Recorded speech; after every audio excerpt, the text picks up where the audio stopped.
یوسف رو صورتش به زندان انداخت، سیرتش او رو نجات داد.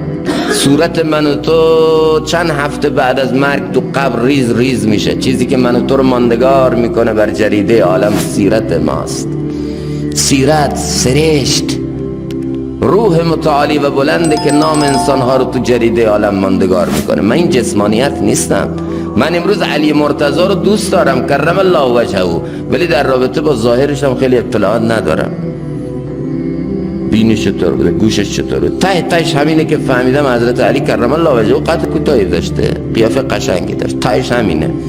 اگه امروز کتابم بخوام بنویسم اینقدر قطور در رابطه با سیدنا علی مرتضی کرم الله وجهه، یه پاراگرافش نهایتا یه صفحه‌شو در رابطه با حلیه سیما و ظاهر علی می نویسن، اما کتابی با این قطر رو بقیه رو در رابطه با چی می نویسن؟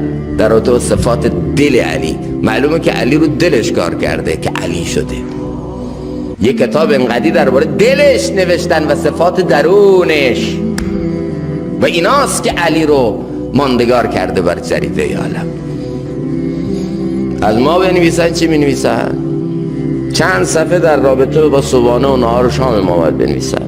خدا رحمت کنه چه غذاهایی دوست داشت، کدوم کافه ها میرفت، کدوم رستوران ها میرفت، خدا رحمتش کنه، فلان غذا رو خیلی دوست داشت و فلان ترکیب غذایی رو خیلی خوب میفهمید و این.